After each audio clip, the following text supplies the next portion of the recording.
عليكم ورحمة الله وبركاته. الحمد لله رب العالمين حمدا يوافي نعمه ويكافئ مزيده. أشهد أن لا إله إلا الله، أشهد أن محمدا عبده ورسوله. اللهم صل وسلم وبارك على نبينا محمد وعلى آله وأصحابه ولبيته وذريته أجمعين وبعد. اللهم إنا نسألك خير هذا اليوم وخير ما فيه وخير ما بعده ونعوذ بك من شر هذا اليوم شر ما فيه شر ما بعده. Bapak saudara, ikhwan fillah, banyak orang mendengar kalam ini. Siapa yang kenal dirinya, maka kenal Tuhannya. Sering dengar ya? Man arafa nafsahu faqad arafa rabbahu. Siapa yang kenal dirinya, dia pasti kenal Tuhannya, Rabbahu. Imam Ibnu Qudamah itu menyebutkan redaksi yang berbeda.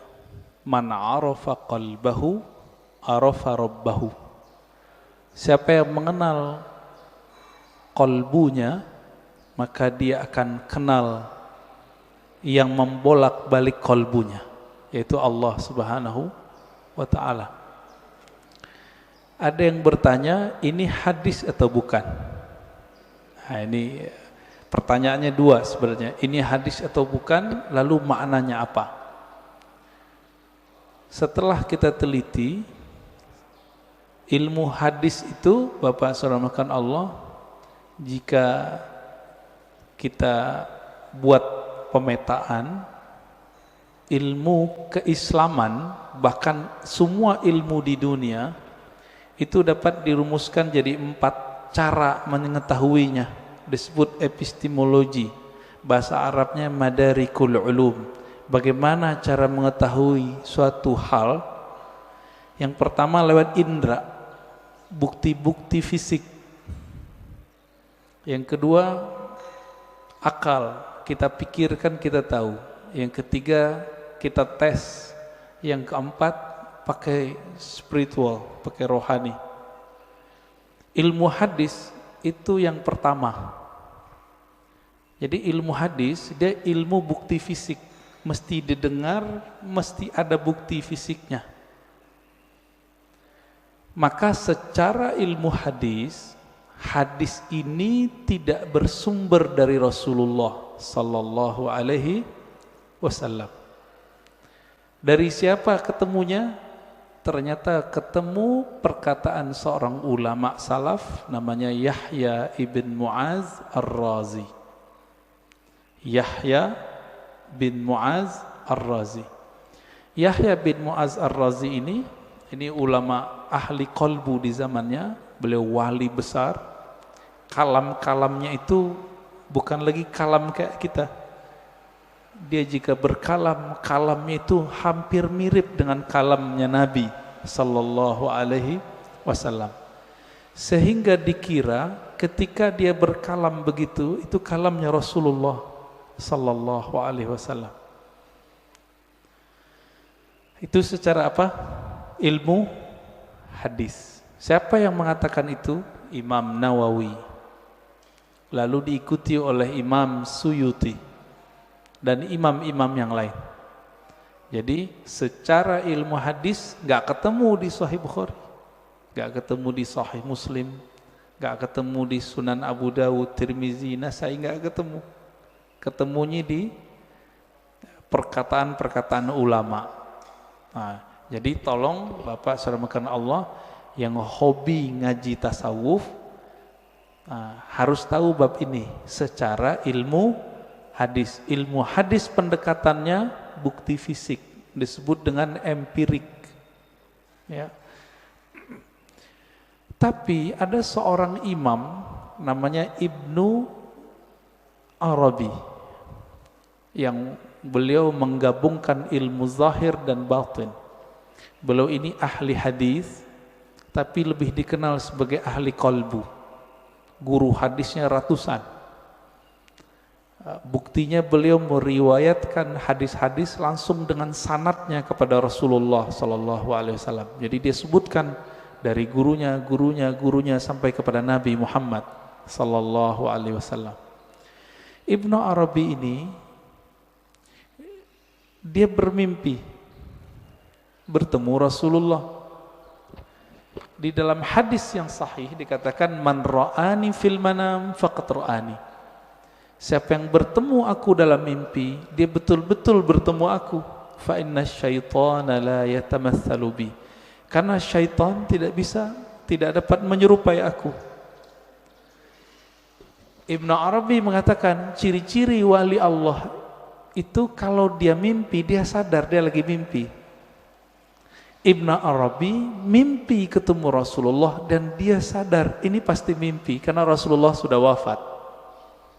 Lalu apa yang beliau lakukan? Beliau bingung dengan hadis yang tadi. Secara ilmu hadis tidak ketemu sumbernya. Maka beliau katakan, wahai Rasulullah, kata ahli hadis, ini enggak ada sumbernya, bukan kalam engkau. Apakah benar demikian? Dijawablah oleh Rasulullah dalam mimpinya, bukan, itu kalamku, wahai Ibnu Arabi. Ketika dia bangun, maka dia malu mengatakan ini bukan hadis Nabi sallallahu alaihi wasallam. Kenapa? Minimal mimpi ini benar untuk dirinya, meskipun belum tentu benar untuk orang lain. Inilah asbabnya kenapa kalam ini kemudian menjadi ambigu. Apakah ini kalam Nabi atau kalam Yahya ibn Mu'az Ar-Razi? Ya, ini secara gabungan nih. Mimpi masuk kemana? Satu tadi empirik, bukti fisik. Mimpi yang nomor 4, zauq, intuisi, qalbu, ruh. Itu mungkin gak ini dibuktikan? Dibuktikan oleh orang yang sudah sampai ke sana. Kalau oleh ahli hadis yang tidak sampai, kemampuan rohaninya sampai ke taraf ini nggak bisa. Jadi mohon maaf Bapak, kita nggak bisa bangga juga dengan ilmu hadis. Ilmu hadis itu sendiri mirip kayak ilmu saintifik yang lain, eksak yang lain sama. Ilmu sejarah, arkeologi. Kalau sekarang apa namanya? Untuk ngecek orang meninggal itu, kuku-kukunya dicek apa namanya? Ya forensik gitu ya. Jadi bukti fisik semua. Ilmu hadis mesti berdasarkan zahir fisik. Oleh karena itu, Bapak, saudara yang bukan Allah, jika berdiskusi dengan ahli hadis, sulit kita ngungkit-ngungkit yang nomor 4 ini. Dia pasti yang nomor 1.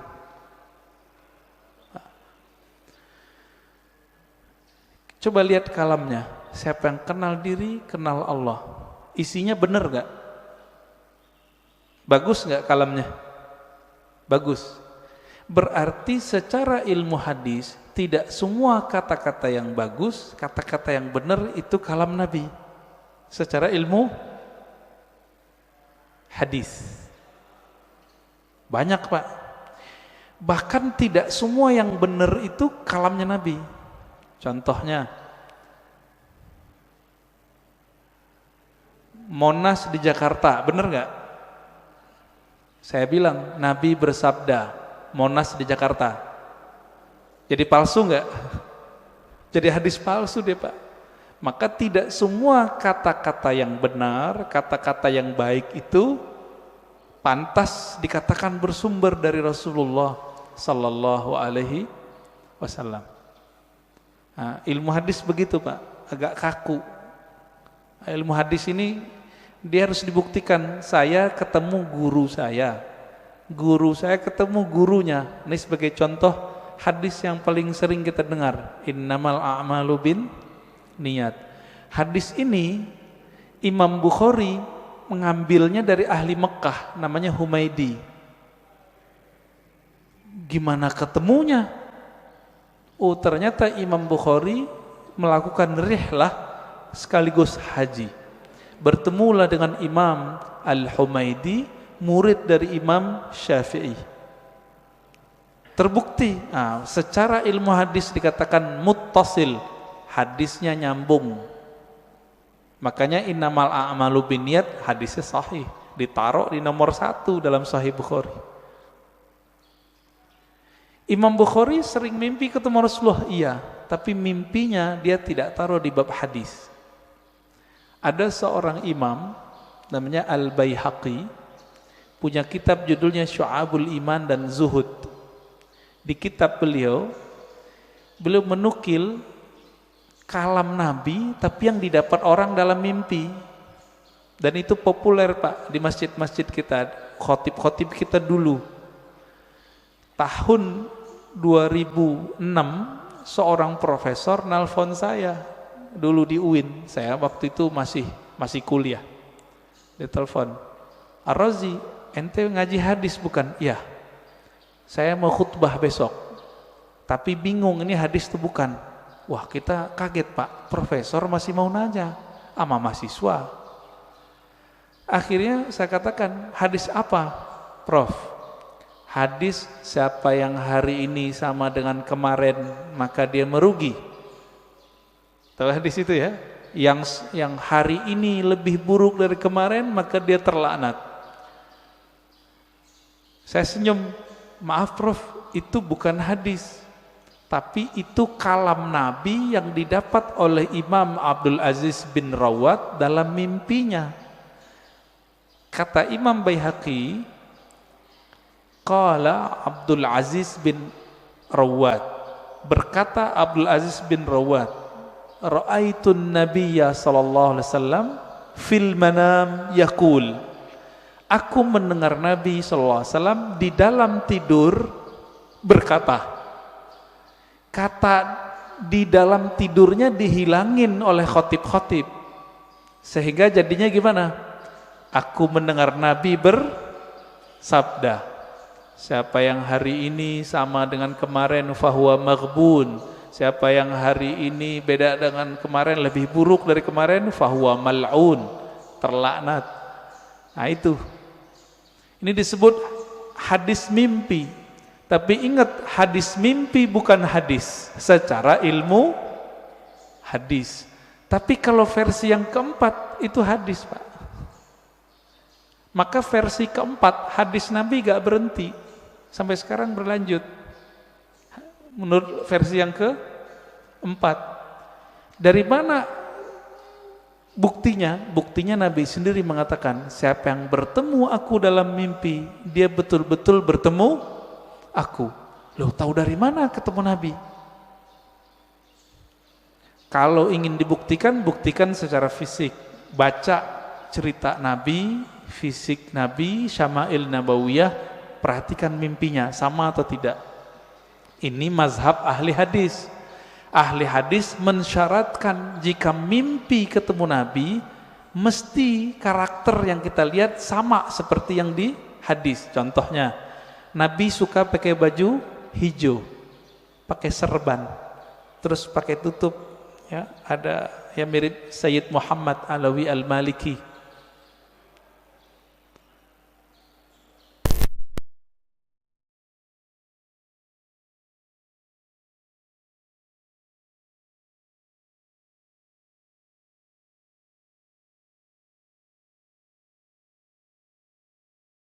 Sir rahasia di dalam ini nggak pernah bohong. Ma kadzabal fuadu ma ra'ah. Dalilnya itu. Tidaklah si fuad ini, si kolbu ini, si hati ini pernah berbohong dengan apa yang dia lihat. Jadi walaupun Nabi sudah meninggal menurut ahli hadis, tapi bagi ahli ruhani Nabi nggak pernah mati Pak. Nabi cuma pindah alam, alam ruh, alam barzakh, alam malakut jabarut. Nah, ada di antara ulama yang setiap hari bisa ketemu Nabi. Siapa itu? gurunya Imam Syafi'i, namanya Imam Malik. Dihikayatkan dalam kitab Hilyatul Aulia, kitab hadis, tapi berkaitan dengan Tazkiyatun Nafs, karya Imam Al-Hafiz ahli hadis Abu Nu'aim Al-Asfihani. Imam Malik berkata, ma bittu lailan illa wa ra'aitun nabiyya sallallahu alaihi wasallam. Lebih kurang begitu. Tidaklah aku beristirahat malam hari, melainkan saat aku memejam mata, aku memandang kepada Rasulullah sallallahu alaihi wasallam tiap malam, Pak. Siapa imamnya? Imam Malik. Tapi Imam Malik ahli hadis, maka beliau tidak memasukkan hasil dialognya dengan Nabi ke dalam bab ini, tapi masuk ke bab fatwa, dianggap itu ilham. Beda dengan Imam Ibnu Arabi, beda dengan Imam Ghazali. Mereka menganggap ini juga hadis, tapi hadis-hadis rohani, tidak masuk ke bab ilmu hadis. Nah, disinilah mulai bertengkar, Pak, antara ahli hadis sama ahli tasawuf. Bagi ahli hadis, kalian sesat. Kenapa? Itu bukan hadis Nabi, itu hadis palsu. Bagi ahli sufi, yang sesat siapa? Kalian gak mengerti kok kami dibilang sesat. Kalian gak bisa berkoneksi dengan Nabi, kok kami yang dianggap sesat. Begitu. Maka kemudian oleh Imam Al-Baihaqi, ya, satu tingkatan di atas Imam Ghazali, itu beliau gabung di kitabnya, di kitab Az-Zuhud, ya, di kitab Syu'abul Iman, kalam Nabi baik dalam ilmu hadis ataupun versi ahli qalbu. Bapak saudara makan Allah, kira-kira inilah kenapa ahli hadis susah baikan sama ahli tasawuf, ya. Maka muncullah di generasi berikut ahli hadis yang mereka penasaran dengan ilmu tasawuf. Sebaliknya ahli tasawuf yang penasaran dengan ilmu hadis. Nah, maka di zaman setelahnya muncul sufi muhaddis, muhaddis sufi. Muncul begitu. Nah, ini terlihat dari imam siapa? Imam As-Subki. Dia ahli hadis juga murid Ibnu Athaillah Sakandari, pengarang Hikam. Ini kitab kecil yang saya bawa, Ibnu Qayyim, dia ahli hadis, belajar tasawuf. Muncullah kitab-kitab tasawufnya banyak sekali. Madarijus Salikin, Al-Wabilus Sayyib, Iddatus Sabr, Raudatul Muhibbin. Banyak sekali kitab tasawufnya. Puncaknya nanti ada pada Imam Murtada Zabidi, ahli hadis juga ahli sufi. Terlepas dari itu, Bapak sarmakan Allah, perbedaan itu sampai sekarang masih ada, ya. Makanya sekarang istilah ahli hadis ini diambil oleh sekelompok orang dan menamakan dirinya kelompok sunnah. Boleh enggak? Ya boleh-boleh aja. Tinggal bukti aja sanadnya, ya. Punya sanad enggak kepada Rasulullah sallallahu alaihi wasallam? Karena ilmu hadis ilmu sanad. Enggak punya sanad, kazzab, maka dia pembohong. Lalu benarkah kalam man arafa nafsahu faqad arafa rabbahu? Kita sudah katakan tadi, itu benar. Terlepas dari ini kalam Nabi atau bukan, kalam ini sudah menjadi kaidah dalam ilmu tazkiyatun nafs, ilmu tasawuf, ilmu kerohanian. Lalu apa maknanya? Siapa yang kenal dirinya, maka dia kenal Tuhannya. Antum nih teman-teman, namanya misalnya Abdullah, dikasih bapaknya Abdullah. Mengenal diri itu mengenal tubuh si Abdullah atau kenal yang mana? Sekedar mengenal jasad? Tentu tidak. Lalu kenal apa ini? Kenal yang mana ini? Bukan yang jasad ini. Kan banyak juga Pak, anak-anak udah 7 hari nggak punya nama. Bapaknya datang ke kita, Tat, kasih nama dong anak saya. Berarti nama jasad ini itu bisa dibuat, bisa dirubah Pak. Sebelum kita masuk ke tubuh ini, kita punya nama. Benar nggak punya nama? Kita lahir di dunia, yang ngasih nama siapa? Orang tua, guru. Sebelum kita masuk ke dunia ini, kita di alam ruh. Allah mengatakan, alastu bi rabbikum, bukankah aku Rabbmu? Allah memanggil kum, kamu. Berarti kita ada nama Pak. Cuma nama ini disimpan di dalam dada Rasulullah Sallallahu Alaihi Wasallam. Kita nggak tahu.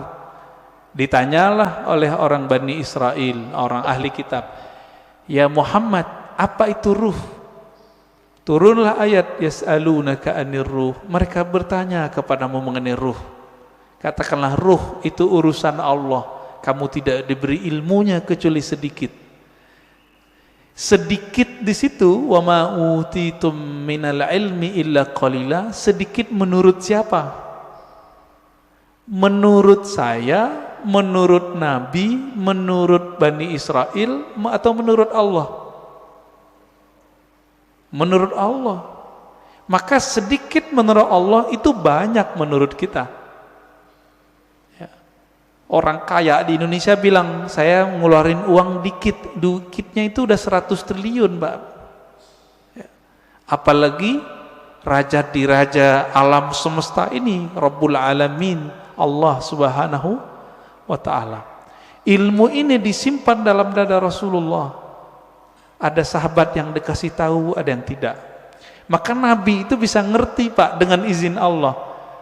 Ada orang nih jihad, kayaknya paling kuat, kayaknya paling banyak bunuh musuh. Tapi Nabi mengatakan finnar, finnar, masuk neraka, masuk neraka. Kenapa? Nabi tahu namanya sudah ada di neraka, nggak dihapus dari neraka. Ternyata benar, orang ini beramal cuma dengan fisiknya, ruhnya tidak beramal. Ruhnya gak beramal Pak. Jadi ketika disebut siapa yang kenal dirinya, maka kenal Tuhannya. Diri yang fisik, yang mengenal diri fisiknya, dia baru mengenal perbuatan Allah. Disebut ma'rifatul af'al, mengenal perbuatan Allah. Ajaib enggak kelahiran manusia? Penciptaan manusia ajaib enggak? Ajaib Pak. Kok bisa-bisanya ada makhluk hidup di perut seorang perempuan? Itu ajaib itu. Saya mau tanya nih yang udah nikah, yang punya anak. Itu antum yang menciptakan anak? Atau cuma sebab doang? Ya, bikin doang ya. Tapi kita enggak yang gedein, yang mengembangkan biar kasih tulang, enggak. Ya, coba tanya sama yang udah pernah hamil, ibu-ibu yang udah hamil tanya, ajaib itu. Maka mengenal diri yang fisik mengantarkan kepada ma'rifatullah level 1. Apa itu? Ma'rifatul af'al, ma'rifatu af'alillah, mengetahui perbuatannya Allah Subhanahu wa ta'ala. Itulah yang dibahas dalam surah Al-Mu'minun itu. Ya, ayat 11 ya. Begitu juga di surat Ar-Rum ya, sebelum ayat tentang pernikahan itu kan tentang penciptaan kita semua. Dari nggak ada jadi ada, dari tanah kok bisa jadi hidup, kok tiba-tiba bisa melawan kepada Allah. Itu dia. Namanya ma'rifatu fi'lillah. Jadi kalau ada ahli biologi, ahli ilmu-ilmu eksak tidak mengenal Allah lewat ini, lewat dia, berarti dia tersesat, nggak mengenal Allah. Itu satu. Diri yang fisik, Nah, kita punya diri yang disebut dengan nafs tadi. Jadi nafs itu sendiri artinya ada nafs fisik, ada nafs jiwa. Orang kita nyebutnya sukma, perasaan. Nah, itu masuk di situ. Yang bilang saya emosi, nah itu dia. Saya jatuh cinta, ada itu.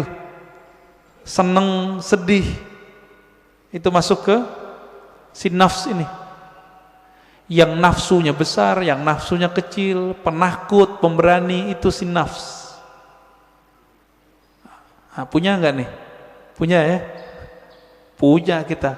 Inilah yang dikatakan di Quran, wa man nahan nafsa anil hawa fa innal jannata hiyal ma'wa.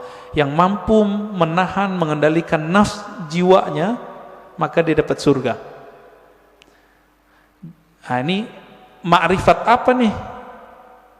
Ini masih sama. Ma'rifatu fi'lillah. Perbuatan Allah. Cuma perbuatannya yang tidak tampak secara fisik. Jadi perbuatan Allah ini kan ada yang tampak secara fisik, ada yang tidak tampak. Ini masih sama. Ilmu untuk memahami ini disebutlah ilmu tazkiyatun nafs. Jadi tazkiyatun nafs itu baru cabang dikit dari tasawuf. Karena orang alergi dengan ilmu tasawuf, nggak mau mereka nyebut istilah tasawuf. Takut ditinggal jamaah. Kalau ustadz udah takut sama jamaahnya, terus jamaah takut sama siapa dong? Ya. Kalau si ustadz udah bergantung kolbunya kepada jamaah, lalu jamaah menggantung kolbunya sama siapa? Jadi kalau ada di antara antum yang ustadz, dai, jangan dai ngikutin murid, jangan guru ngikutin selera murid, murid yang ngikutin guru. Gitu seharusnya. Kalau enggak, itulah yang Nabi lakukan. Nabi enggak diikuti oleh ahlu Mekah, maka beliau berhijrah. Hijrah beliau. Menjaga idealisme seorang guru. Nah, ini perlu, Pak. Itu diperlukan ma'rifat yang ketiga, mengenal diri yang qalbiyah, diri kolbu. Yang mengenal diri kolbu, nah, kolbu kita, nah, di kolbu ini kalau nafsnya rusak, dia ngefek ke kolbu. Nafsnya nih punya karakter bengis, kolbunya hitam. Nafsnya suka bangkang, kolbunya hitam, meradang dia, Pak. Kalau kita meradang mulut, sariawan bisa menikmati makanan enggak? Enggak bisa. Makanannya kolbu adalah zikrullah, baca Quran, sholawat. Kalau sudah meradang itu kolbu, dibawa sholat enggak enak. Dibaca Quran pun kita mikir, enaknya apa ya baca Quran? Kalau kolbunya lagi rusak, rasain aja Pak sendiri. Zikir, katanya zikir menenangkan jiwa, kok nggak tenang-tenang, malah tambah bingung, malah tambah syak. Zikir itu bening, bener nggak? Zikir bening, Pak. Kolbu itu wadahnya zikir, sehingga nanti dia bisa menyantap. Wadahnya lagi kotor, bersihin dulu, diobati dulu, baru dia bisa menikmati. Masalahnya sudah bertahun-tahun nih kolbunya berkarat, bener gak? Nah, bersihinnya pakai apa, Pak? Itu yang disebut taubat nasuha. Taubat nasuha itu beda dengan, misalnya nih gelas habis dipakai, airnya air putih, cukup dikasih keran bersih, air keran, nggak usah digosok. Tapi kalau ini pakai minyak, ada minyak lengket di situ, harus digosok nggak? Nah, ini yang disebut taubat nasuha. Jadi taubat nasuha itu menggosok kolbu kita supaya bersih dengan pengakuan dosa kepada Allah. Nah, di dalam ajaran Islam nggak ada pengakuan dosa ke ustadz, nggak ada. Pendeta nggak ada, Pak. Ke guru nggak ada. Ngaku kepada Allah. Semua kita kan punya dosa nih, bener Pak? Ada yang nggak punya dosa? Saya cium tangannya, Pak. Makanya kita dianjurkan cium tangan anak kecil. Makanya bapak nggak boleh marahin anak kecil atau ngusir anak kecil dari masjid. Terganggulah. Kenapa? Nabi lagi khutbah Jumat. Hasan Husain datang, turun, diambil, digendong. Lagi sholat, naik ke punggung Nabi, ikut sholat. Keberisikan iya, tapi sekali kita usir dia, nanti anak tuh mikir masjid itu tempat orang-orang galak ya, gitu. Benci nanti dia ke masjid, Pak. Nah, yang benar diatur. Orang tuanya juga harus perhatian. Nah, Bapak Saudara makan Allah, jika kita sudah sampai mengenal diri si kolbu itu cuma mau satu, asma Allah. Asma Allah ada di Quran, ya, ada di sholawat, ada di zikir. Intinya zikirlah.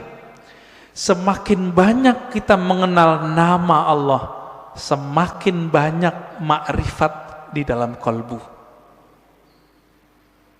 Maka di sini wajib ada kajian Asmaul Husna, Pak. Udah ada belum? Harus ada, Pak, di sini. Ntar mati bawa apa? Mati bawa apa ntar? Bawa asma Allah. Jangan bawa nama-nama bapak kita, nggak kepake. Bapak gue kiai, nggak kepake, Pak. Saya Ustadz Haji, yang kan nggak dipakai. Habib pun nggak laku, Pak, dikubur.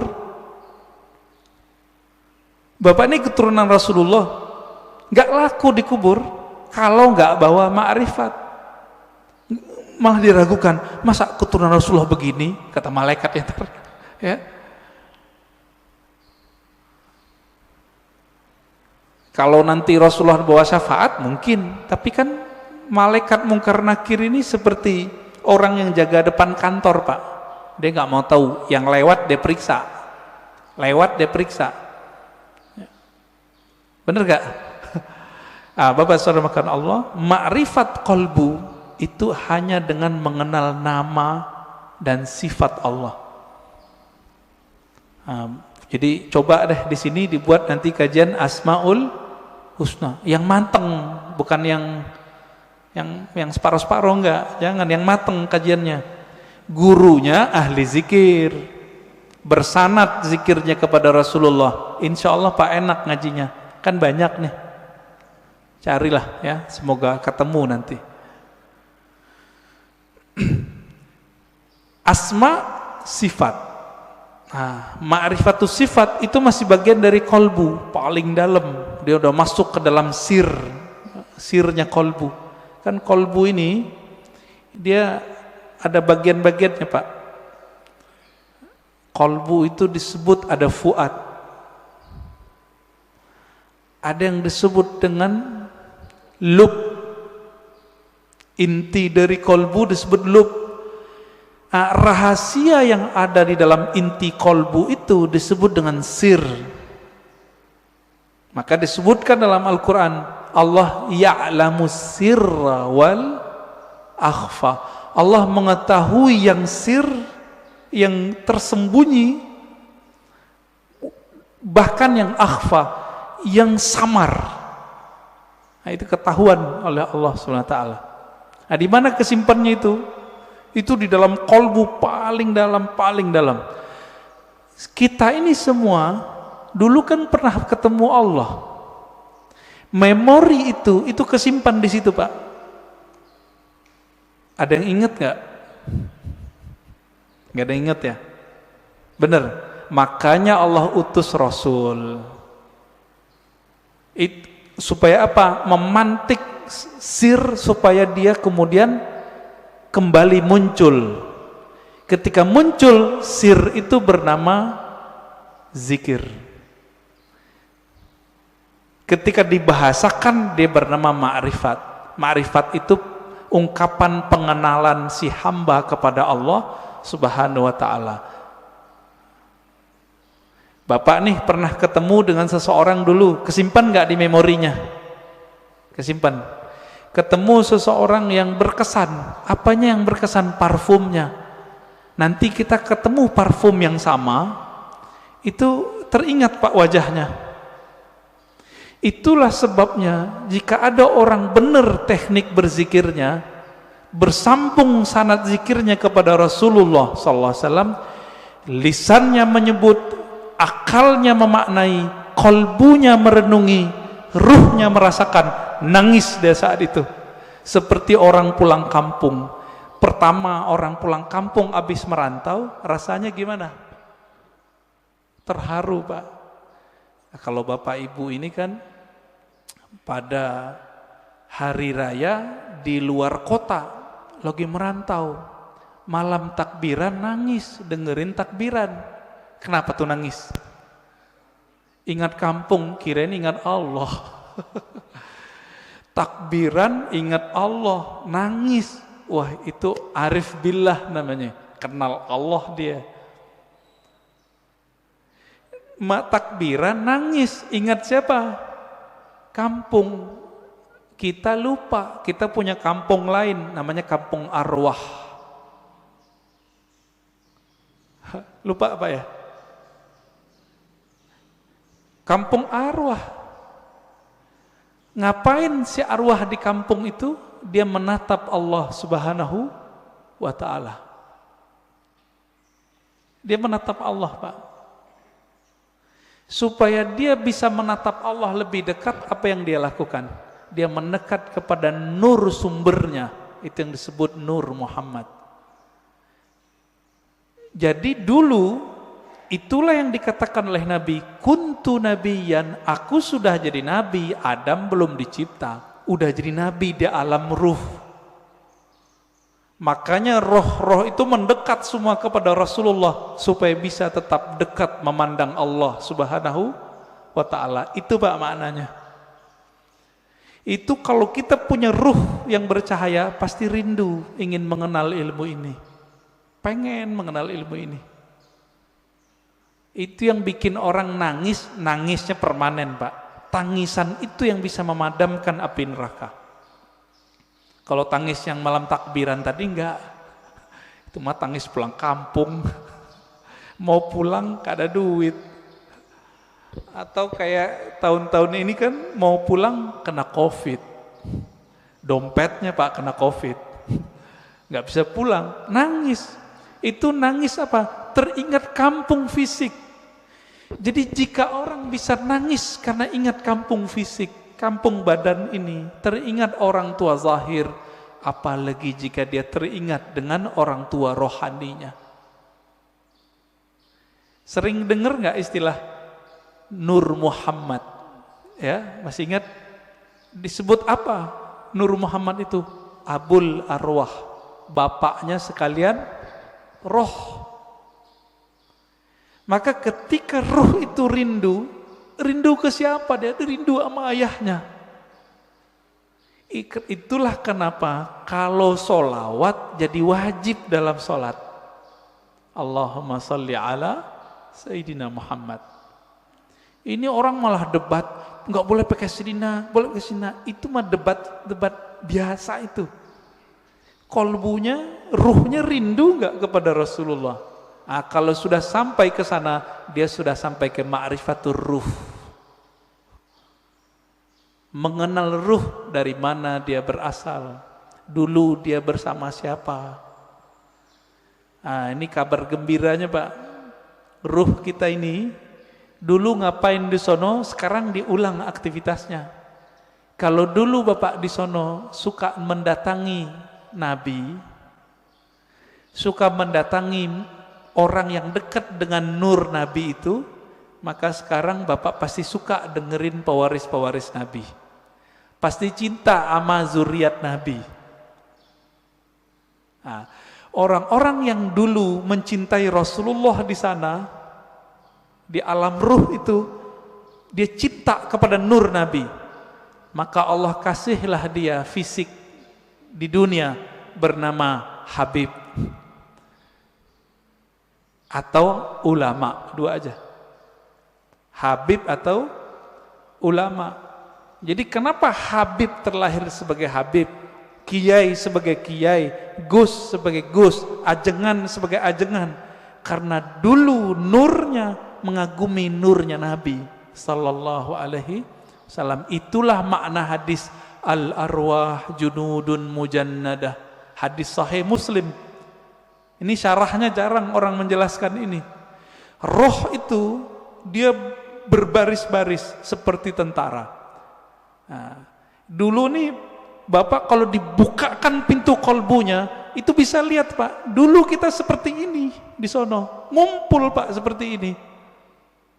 Bapak kenapa sebut masjid ini Masjid Nabawi? Karena merindukan Nabi Sallallahu Alaihi Wasallam. Semoga para pewakaf, pendiri, pengurus diberkahi oleh Allah, diberi rindu kepada Rasulullah. Bahkan sebelum wafat Allah kasih mimpi ketemu Rasulullah Sallallahu Alaihi Wasallam. Amin.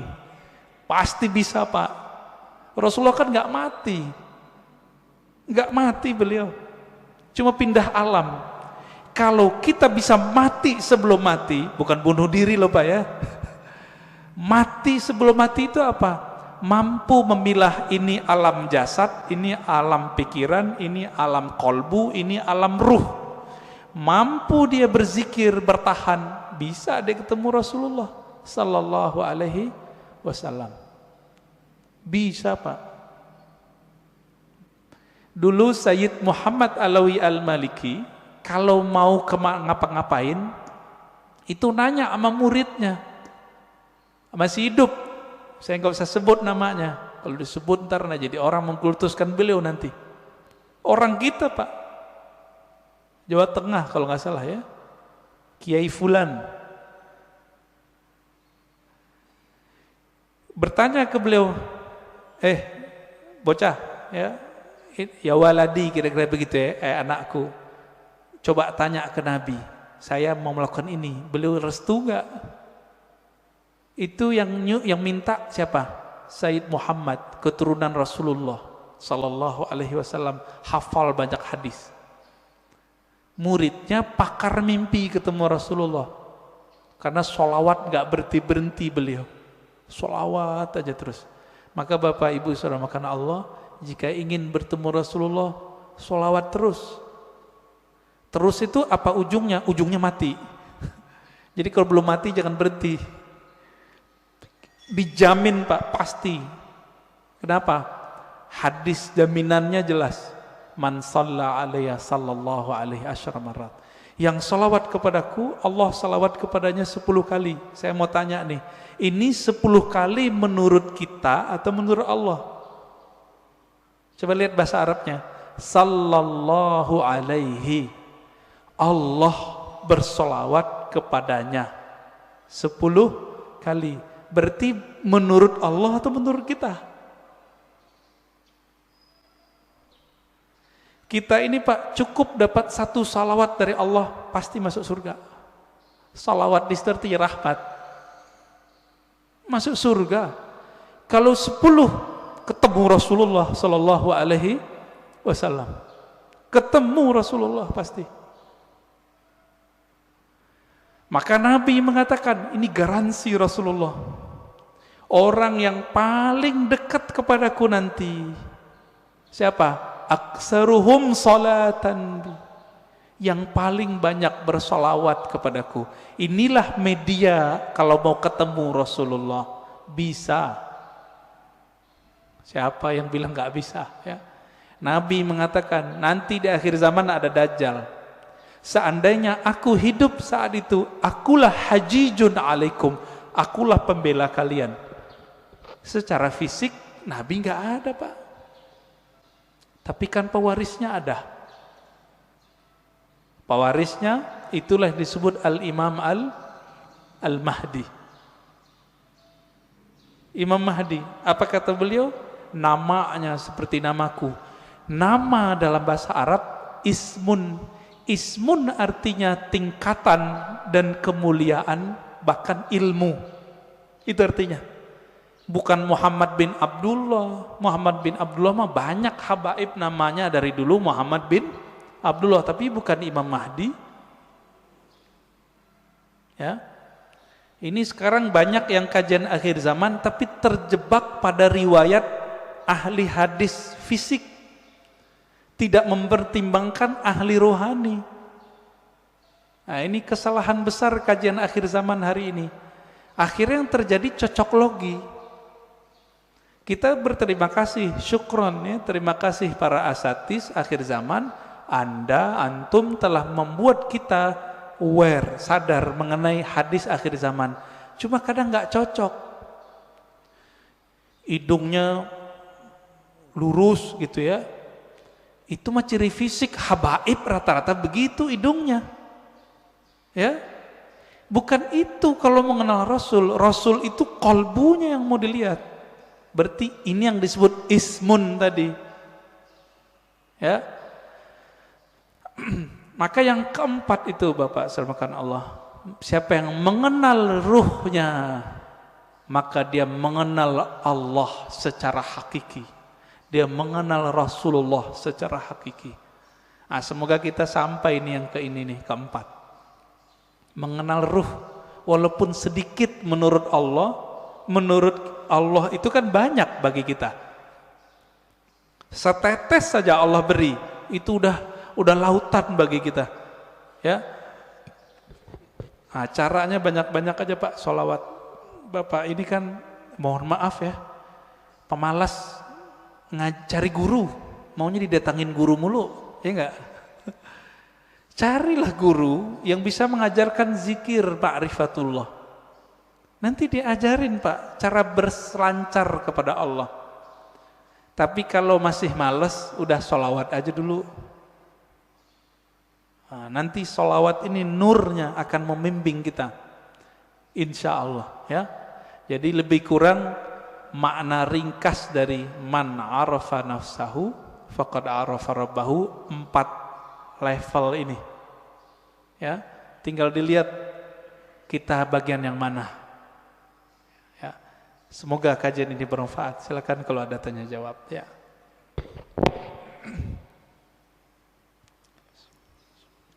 Alhamdulillah, selesai materinya, kita masuk ke sesi tanya jawab. Mungkin saya tanyakan dari akun YouTube An-Nabawi TV. Ada 5 pertanyaan nih, tapi tidak semuanya dipilih yang terbaik.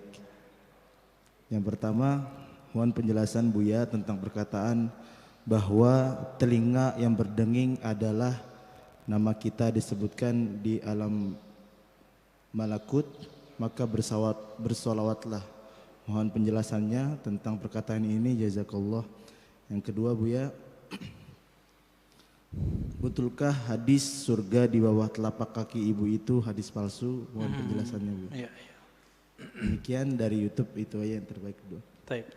Yang pertama tentang kalau telinga berdenging, nama kita disebut di alam gaib malakut ya. Itu yang hadisnya dinukil oleh Imam An-Nawawi dalam kitab Al-Azkar. Hadisnya lebih kurang hasan, tapi tidak menyebutkan mengenai alam malakut. Nabi cuma mengatakan, siapa yang telinganya berdengung, lebih kurang begitu, maka bacalah basmalah. Lalu ada doanya, zakaraniallahu bi khairin, semoga Allah menyebutku dengan yang baik. Itu maksudnya, bahkan bukan malakut saja, semoga Allah menyebutku dengan yang baik. Berarti lebih dari jabarut, lebih dari semuanya. Kalau Allah berbicara di mana? Karena Allah nggak petu tempat. Nah, ini yang disebut qadim. Ya, qadim. Tapi bisa saja kalam Allah disampaikan ke alam-alam yang lain. Wallahu taala alam. Itu maksudnya. Hadisnya hasan. Ya. Yang kedua, oh ya, surga di bawah telapak kaki ibu. Kalau kalimatnya begitu, iya, bukan hadis Nabi. Tapi yang ada di hadis Nabi, ridhonya Allah di bawah ridhonya orang tua, itu hadisnya. Ya, kemudian yang semakna dengan itu ada di hadis Imam Al-Hakim. Ada. Tapi kalimatnya bukan di bawah kaki gitu, enggak seperti itu di hadis yang ininya. Ya. Dua lagi Bu ya, boleh. Fadhal. Kalau aneh nggak tahu, aneh bilang nggak jawab ya, nggak ngerti gitu. Yang kedua, yang ketiga dan yang keempat, bagaimana cara kita mengalahkan nafsu ketika masa-masa futur. Yang kedua, Buya, untuk bab akidah, hakikat Allah dan arafa rabbahu, ulama sepakat harus memakai dalil hadis sahih untuk hujjah. Lalu bagaimana dengan hadis dari mimpi tadi bisa dihujjah akidah? Oke, bagus. Yang pertama tadi tentang cara mengalahkan nafsu. Di Quran itu kalimatnya cuma naha. Naha itu bukan mengalahkan. Naha, apa arti naha? Melarang. Jadi naha itu kita mampu melarang jiwa. Ini yang disebut mengontrol.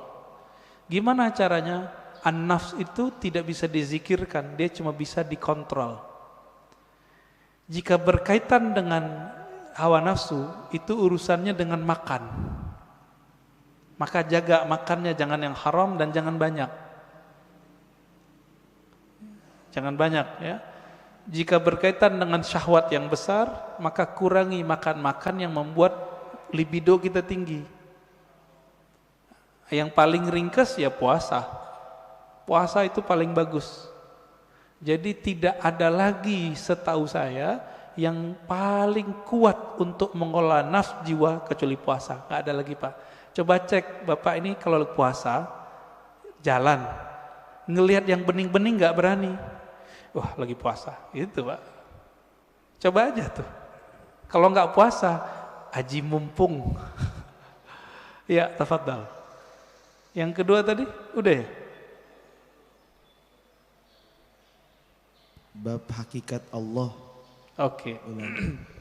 Hakikat Allah tidak diketahui kecuali oleh Rasulullah sallallahu alaihi wasallam. Termasuk nanti Imam Mahdi itu mengerti hakikatnya Allah, ya. Karena beliau pewarisnya Nabi. Plek apa yang Nabi tahu ada di dalam kolbunya. Tapi bagaimana dengan mimpi? Bagaimana dengan kaedah tadi? Untuk hujjah akidah mesti hadisnya sahih. Bahkan mesti mutawatir oleh sebagian ulama. Itu bab ilmu akidah. Ilmu akidah babnya bab akal. Ilmu akidah bab akal. Oke, kalau mimpi tadi bab mana? Yang nomor 4. Ya, orang ahli akal nggak percaya sama mimpi. Orang yang jago mimpi ketawa sama ahli akal, ilmumu segitu aja.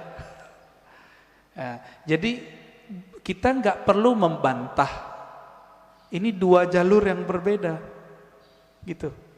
Nabi SAW mimpi nggak? Mimpi Pak. Wahyu pertama yang turun ke Nabi itu mimpi. Hadis Sahih Bukhari, kitab Bad'il Wahyi. Awal ma budi'a bihil wahyu ar-ru'ya salihah. Kira-kira begitu kalimatnya. Wahyu pertama yang turun itu bukan Quran. Yang pertama turun cahaya turun kepada qalbu Nabi sehingga beliau melihat mimpi yang indah. Akibatnya beliau suka menyepi. Faitahannas fi ghari Hira. Lalu beliau menyepilah di Gua Hira. Itu. Jadi kalau kita menolak bab mimpi sama dengan menolak bab wahyu. Ingat, mimpi siapa nih? Mimpi waliullah, mimpi nabiullah. Kalau mimpi bapak, ibu mungkin ya, kita tolak aja ya. Tapi Nabi mengatakan di akhir zaman hampir-hampir saja mimpi semua orang beriman itu benar. Pada beriman gak sih? Beriman gak? Beriman gak? Benar ke siapa? Ke Allah, ke Rasulullah. Rasulullah mengatakan salah satu warisan kenabian itu adalah ar-ru'ya as-salihah. Ar-ru'ya as-salihah juz'un minan nubuwah. Hadis Imam Tirmizi, hadis sahih. Ya. Jadi ahli qalbu itu jaga benar. Ternyata Imam Bukhari, Imam Tirmizi, imam-imam itu menghargai mimpi, maka mereka buatlah satu bab, satu kitab dalam sahih mereka, kitab Ta'birur Ru'ya. Imam Bukhari punya kitab itu. Dalam Sahih Bukhari, bab mengenai takbir mimpi. Kenapa, Pak? Ternyata sahabat Nabi setiap ba'da subuh setoran mimpi yang bening-bening itu kepada Rasulullah. Mimpi malaikat, mimpi melihat ada cahaya dari langit. Itu mereka cerita kepada Rasulullah. Kiai sekarang kan nggak bisa begitu, Pak.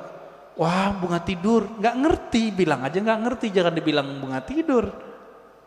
Ilmu mimpi itu ilmu yang mustaqil, dia ilmu permanen dan berdiri sendiri. Dia nanti berkaitannya dengan ilmu rohani, ilmu tasawuf. Jadi tidak berbenturan dengan ilmu akidah. Gitu ya. Lagi Buya boleh? Tadi Buya membahas tentang mimpi. Bagaimana menurut Buya kalau saya pernah bermimpi Rasulullah SAW, amin, dan melihat beliau seperti jatuh cinta, tapi tidak terlalu detail melihat mukanya. Iya, kita sudah bacakan hadisnya tadi. Nabi bersabda, "Man ra'ani fil manam faqad ra'ani." Bahkan ada satu riwayat, faqad ra'al haq. Siapa yang bermimpi bertemu aku, maka ia telah melihat al-haq, kebenaran. Bahwa itu benar-benar Nabi sallallahu alaihi wasallam.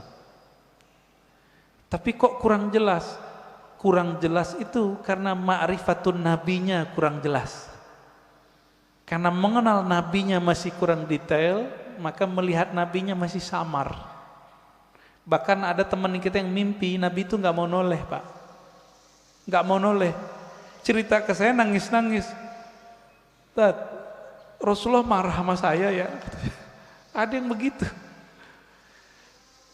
Antum bisa bayangkan, kita mau ketemu orang yang kita cintai, kita idolakan, tapi dia nggak mau noleh.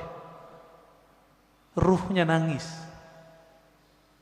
Gimana caranya? Udah ente sholawat aja banyak-banyak, baca salam kepada Rasulullah, nanti insya Allah Nabi jawab. Alhamdulillah besok-besok ada yang mimpi lagi. Jadi ini bukan kita ngayal, bukan. Ini beda dimensi dia. Kalau ingin cek kebeningan kolbu, tanya mimpinya apa. Jika bapak saya, ini kita lagi kotor, jiwa kita kotor nih. Mau kiai, mau ustadz, mau jamaah, mau tahajud, kotor Pak, pasti mimpi basah. Jadi kalau mimpi basah, tobat Pak, tobat rohani. Dosa enggak, tapi rohani kita, oh kayaknya hati kita kotor. Sayyidina Umar ketika bermimpi menggauli budaknya. Budak halal enggak? Halal. Apa kata beliau? Syaghalatni siyasah. Ya Allah, aku tersibukkan oleh urusan politik sehingga lupa wirid. Ini Umar, ngerti beliau. Tapi beliau pun kalau mimpi sama yang halal. Kalau kita kan kita berharap mimpi sama artis, Pak. Ya. Silakan. Baik. Assalamualaikum warahmatullahi wabarakatuh. Waalaikumsalam. Pak Ustadz, Pak Kiai, kalau boleh mohon maaf, saya sedikit ingin memuji Pak Ustadz. Saya baru ketemu Ustadz Kiai yang cahayanya bagus. Allah. Dan bening, ini pertama. Yang kedua, saya umur 74 tahun. Tapi baru sekarang saya ketemu Ustadz mengatakan bapaknya roh itu adalah Nur Rasulullah. Sallallahu. Alhamdulillahirrahmanirrahim. Ilmu saya bertambah satu sekarang Pak, luar biasa. Saya juga merinding ini Pak, dengarnya. Selama ini saya nggak ngerti bapaknya roh itu siapa. Mudah-mudahan juga teman-teman saya di Nabawi ini sama juga mudah-mudahan, tapi nggak tahu. Seperti Pak Ketua DKM mungkin lebih ahli, sama Pak Nenggolan lebih ahli daripada saya. Jadi tahu kalau saya 74 tahun umur nggak tahu bapaknya roh saya siapa. Alhamdulillah saya subuh hari ini mendapat ilmu yang luar biasa bahwa saya mengenal bahwa roh saya ini adalah Nur Allah, Nur Rasulullah SAW. Kemudian tadi kalau anak-anak basis sudah bertanya, Bagaimana kalau saya selalu selawat, selalu merinding atau apa namanya bulu kuduk. Ini kalau bahasa orang Sumatera, Bang Palembang tuh bulu kuduk Pak, bulu kuduk. Kayak gemetar gitu loh Pak. Itu kalau saya berselawat kepada Rasulullah. Nah yang terakhir ini Pak, tadi orang ahli sodoko jariah, kaya raya, banyak duit, tapi kok masuk neraka. Bagaimana dia menyambungkan antara jasmani dan rohaninya sehingga sodokonya jadi amal ibadah pada Allah Subhanahu wa Ta'ala. Terima kasih Pak Ustadz. Mohon maaf saya terlalu memuji Pak Ustadz karena cahayanya luar biasa buat saya. Terima kasih. Cahaya lampu lebih hebat daripada itu lagi Pak. Sekian. Assalamualaikum warahmatullahi wabarakatuh. Assalamualaikum warahmatullahi wabarakatuh. Mohon maaf Pak Nenggolan. Ini cahayanya memang ada 3 Pak. Allahumma salli ala Sayyidina Muhammad an-nuri dzati wa sirri sari fi jami'il asma'i was sifat. Mau bilang apa kita ya? Betul Pak. Jadi bapak rohani itu istilah bahwa ruh kita itu percikan dari nur beliau sallallahu alaihi wasallam. Lalu kenapa kita merinding? Ketika bapak merinding, itu ruhnya sedang merindu. Dijawab oleh sang Rasulullah sallallahu alaihi wasallam. Kita katakan assalamu alayka ya Rasulullah. Salam atas engkau wahai bapak rohaniku Rasulullah. Dijawab oleh beliau merinding bapak. Ruh kita Pak yang yataqashairu minhu juludul ladzina yakhshawna rabbahum. Kira-kira begitu. Di Quran surat Az-Zumar ayat 24 berapa itu ya? 22, 23 ya, 23 bergetar karena Al-Qur'an. Al-Qur'an itu hakikatnya ada pada siapa? Khuluquhul Qur'an kata Aisyah. Nabi Muhammad itu polanya, zahir batinnya adalah Al-Qur'an.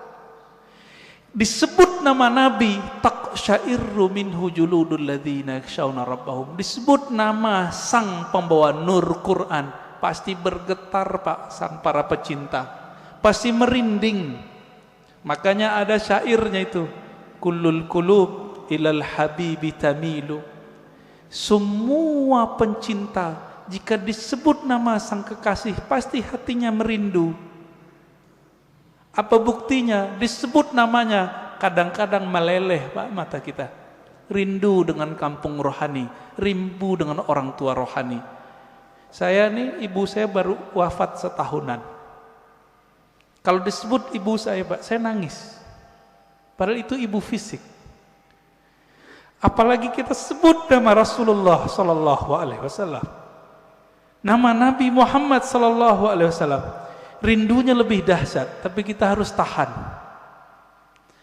Maka lepaskanlah rindu itu dengan menyebut nama Nabi. Allahumma salli ala Sayyidina Muhammad an-nuri dzati wa sirri sari fi jamil asma' wa sifat.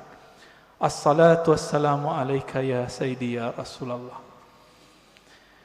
Kira-kira begitu Pak. Allahumma salli ala.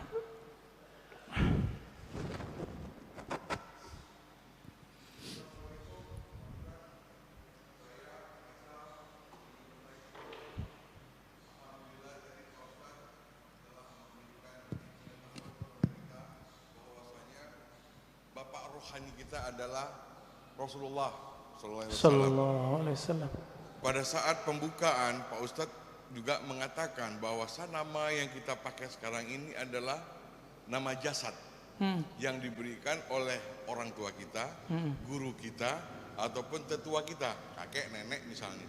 Sekarang saya mau tanya, siapa nama rohani kita Pak Ustadz? Yang dimana binnya adalah bin Muhammad Rasulullah SAW. Demikian. Assalamualaikum warahmatullahi wabarakatuh. Assalamualaikum.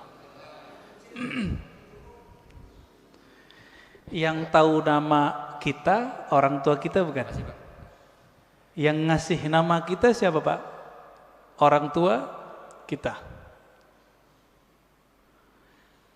Maka yang tahu nama ruhani Bapak itu bukan saya, tapi siapa yang tahu? Bapak Ruh. Tapi Bapak Ruh itu punya pewaris, bukan ulama yang bisa baca kitab ini. Ulama yang mewarisi kolbunya Nabi, plok semuanya dia warisi. Itulah nanti namanya Al-Imam Al-Mahdi. Kalau umur Bapak panjang bisa. Jika belum muncul Imam Al-Mahdi, maka wali yang disebut wali ghaus. Jika di ilmu fikih disebut mujtahid mutlak. Mujtahid mutlak dia tahu nih barang hukumnya apa, keluar namanya. Maka bagi ahli ruh, wali-wali yang disebut wali kutub itu mereka nggak ngerti. Yang ngerti wali namanya ghaus. Jadi wali itu kan banyak Pak, ada stratanya. Ada 313 wali kutub, sejumlah dengan jumlah para rasul, sejumlah dengan jumlah ahli badar. Kutub poros, dia poros asma, poros sifat Allah. Wali-wali ini ada satu pemimpin yang jadi guru mereka, orang tua rohani mereka sekarang ini. Ini yang disebut Kutubul Ghaus. Dan itu cuma satu di dunia dan pasti keturunan Rasulullah. Sayangnya mastur, tersembunyi, nggak boleh muncul Pak. Bapak pengen tahu nama ruhnya? Harus punya koneksi sama Al-Ghaus ini, gitu. Kalau mau nanti satu saat kumpulkan namanya semua, nanti saya kirim ke beliau. Ya, biar dikasih namanya oleh beliau. Kapan ketemunya? Wallahu a'lam. Insya Allah ketemu. Insya Allah ketemu. Para perindu Rasulullah pasti bertemu beliau. Bapak kalau mau silakan. Nanti kumpulkan namanya, nanti beliau kasih nama. Dikasih nama Pak, dengan nama itu Bapak nanti dipanggil oleh malaikat mungkar nakir ntar. Nama dari ayah rohani yang disimpan oleh kalbu beliau. Kira-kira begitu. Waduh, ini udah berbicara jauh kita nih Pak ya. Ya, tafadhal. Boleh terakhir dari Pak Haji Adang untuk pertanyaan. Assalamualaikum warahmatullahi wabarakatuh. Assalamualaikum warahmatullahi wabarakatuh. Mohon dijelaskan perbedaan antara saudara kandung dan saudara satu ruh. Karena terkadang walaupun kita saudara satu kandung, saudara kandung dan saudara ruh. Karena yang terjadi di dunia ini, sungguh pun kita saudara satu kandung, tapi mungkin jarang ketemu, banyak perbedaannya. Berbeda walaupun tidak satu kandung, kita sering ketemu dan banyak persamaannya. Yeah. Kemudian mohon dijelaskan juga perbedaan pendengaran ruhani dan pendengaran jasmani, penglihatan ruhani dan penglihatan jasmani. Terima kasih. Yeah. Beda saudara kandung secara jasad Pak ya, dengan saudara ruh. Dalilnya surat Al-Hujurat, innamal mu'minuna ikhwah. Sesungguhnya orang beriman itu bersaudara. Loh, babenya siapa? Ya, bapaknya siapa? Itulah Rasulullah. Abul Mu'minin, bapaknya orang beriman. Maka istri Nabi disebut Ummul Mu'minin. Tapi kan kita nggak manggil Nabi Abul Mu'minin, padahal itu nama beliau sebenarnya. Disebut lebih tepat Abur Ruh. Saudara ruh ini itu diketahui dari syahadat Pak, dan pengenalannya kepada Bapak Ruh. Dan yang meniupkan roh tidak dicipta Pak. Tapi jika yang dimaksud roh itu jiwa, jiwa dicipta. Jadi tergantung nih, kan ulama kita kadang menyebut roh tapi artinya nafs. Menyebut roh artinya kolbu, seperti Imam Ghazali. Maka ini dicipta. Inilah mazhab Imam Qushairi, Imam Ghazali, bahwa ruh dicipta. Tapi Quran kan ngomong ruh bukan yang itu. Kulir ruh min amri rabbi. Amri rabbi tidak dicipta. Roh adalah urusan Allah. Lillahil amru, ya. Allah punya amr, tapi juga punya penciptaan. Jadi Allah membedakan antara ciptaannya dengan urusannya. Urusan itu hembusan. Nah, jadi kita ini, fisik ini dengan kun fayakun. Kalau ruh enggak, tiupan Pak, tiupan dari Allah Subhanahu Wa Taala. Sedangkan nur, nah yang Bapak cerita tadi, nur itu pancaran. Maka manusia itu dalam dirinya minimal ada 3 nasab. Ada nasab jasad, ada nasab nur, ada nasab ruh. Kalau nasab jasad, banyak yang tahu. Ini Habib Mahdi As-Sagaf yang wali di Parung, almarhum, udah meninggal ya, pesantren Nurul Iman. Itu dia berangkat ke Masjidil Haram, duduk di pintu apa gitu ya, tiba-tiba ada orang nyapa, kamu si anu ya, bin sampai ke Rasulullah. Itu nama jasad, silsilah jasad, bisa diketahui oleh banyak wali. Banyak wali bisa tahu Pak. Tapi kalau nasab nur, nasab ruh, cuma Nabi yang tahu. Karena kolbu Nabi diwariskan nanti isi ilmunya ke Imam Al-Mahdi, maka beliau tahu Pak nanti. Tapi nantinya udah nggak lama loh Pak ya. Jangan dikira 100 tahun lagi, enggak. Ini COVID ini sudah penanda kalau ini sudah dekat. Negara udah banyak yang kolab Pak sekarang. Bener gak? Biasanya virus itu ya nggak nyampe setahun hilang. Udah setahun 2 tahun hilang. Kalau ada wali yang doa. Kan wali nggak mau doa Pak. Jadi wali-wali nggak berani doa, ya Allah angkatlah virus, nggak berani. Su'ul adab. Allahnya berkehendak ada virus, kita mau virusnya diangkat, sopan nggak? Maka mereka sekarang cuma ridho dengan apa yang ada. Itu wali. Jadi mohon maaf kalau bapak-bapak ini ngotot, ya Allah angkatlah virus, jangan maksa Allah dong ya. Kalau kita mengerti kehendak Allah, Allah belum berkehendak virus ini berangkat. Apa yang kita katakan? Ya Allah, berikan aku kesabaran, ridhoi kami. Jika umur kami panjang, panjangkan dalam keselamatan. Jika Engkau ambil dalam syahid. Semoga yang meninggal dalam virus ini dianggap syahid. Amin, amin ya. Khalas Ustaz.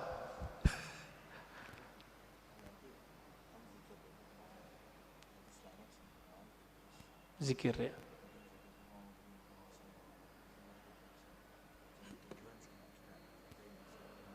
Ini langsung aja ya. Ya, oke.